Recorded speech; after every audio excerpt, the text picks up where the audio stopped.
It's Thursday, the 26th of September, 2024. Welcome to the Fast 5 Business News by Fear and Greed, where we give you the top 5 business stories you need to know in just 5 minutes. I'm Michael Thompson, and good morning, Adam Lang. Good morning, Michael.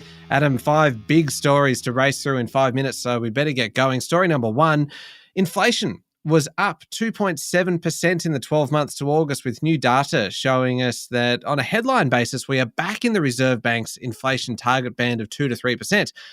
But it doesn't look like the RBA is going to cut rates anytime soon. That's right, Michael. It's a really interesting set of figures this month because the big downward factor on the headline number was, of course, the state and federal government's big energy subsidies that mean we're paying less for our electricity. And that was largely as expected. As you mentioned, Michael, because these are temporary measures, the Reserve Bank intends to look right through them. They're more interested in the underlying inflation figures, which strip out temporary and volatile items to better understand how inflation is tracking. And on this basis, there has been a bit of progress. The Consumer Price Index was up 3.4% in the 12 months to August. That was down from 3.8 the month before. Petrol has come down to cyclical lows, and that is helping.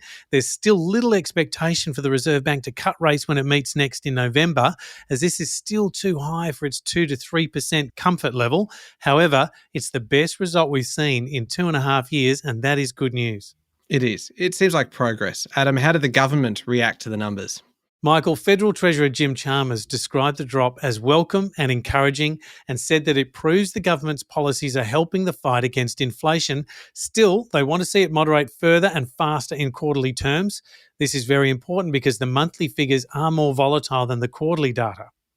Adam, story number 2. Federal officials have started work on options to scale back negative gearing and capital gains tax concessions, and have started work on a major new housing policy ahead of the next federal election. Yeah, Michael, the Albanese government refused to confirm reports in the 9 newspapers that it directly asked Treasury for expert advice on the possible changes after years of disputes over billions of dollars in annual tax benefits. However, it did confirm that the department was undertaking some work on these issues. It's likely to become a major political issue, with the coalition warning against any changes and the Greens demanding an end to many tax breaks. Earlier this year, Federal Treasurer Jim Chalmers flagged a public conversation about $250 billion of annual tax concessions, and analysts have estimated that overhauling Australia's capital gains tax system could improve the budget by $5 billion annually. But it is political dynamite. Yeah, it certainly is. Story number 3 is linked really to story number 2. It is still on the topic of Jim Chalmers. The Treasurer is heading to China today for a series of high-stakes meetings with key counterparts at Australia's major trading partner in a 2-day blitz. It's the first time an Australian Treasurer has been to China in 7 years, and it's at a time when the Chinese economy is sputtering and there's market concerns about the effect on other economies, including our own. Chalmers said at a press conference yesterday that the meetings would be an important step towards stabilising the relationship and re-establishing dialogues with Beijing. On to story number 4 now. Adam, the nation's top research universities and private and vocational providers have been hit hardest by Labor's push to cut international student numbers, while some regional institutions have had their allocations increased.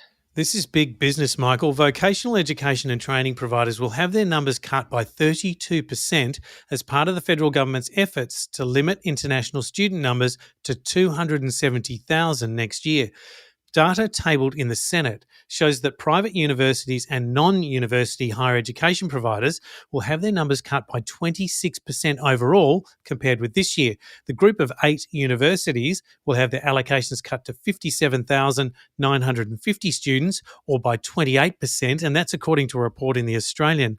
The data also demonstrated the government's efforts to boost international student enrolments outside major cities to free up housing supply, with regional universities network allocated 76% more places than this year. Last one, Adam, story number 5. The new British Prime Minister, Sir Keir Starmer, he's only been in the job for a couple of months. He was only appointed on the 5th of July, 2024, after the election win. But he's already earning a reputation for gaffes, with a particularly unfortunate one yesterday where he referred to Israeli hostages as sausages. Yes, Michael. In a speech to Labor's annual party conference, Sakir misread his script, which called for the return of Israeli hostages. He said, and I quote, "I call again for an immediate ceasefire in Gaza, the return of the hostages, and a recommitment to the two-state solution," end of quote. The honeymoon for Sakir was short, and in recent weeks, he and his ministers have tried to fend off repeated questions about lavish gifts and hospitality he's accepted in the past year, including football freebies and money to smarten up his wardrobe and that of his wife. Although Labor still polls ahead of the Conservative Party, Sakir's personal popularity has dived 45 points since July. In an opinion poll released on Sunday, he scored a net approval rating of minus 26%.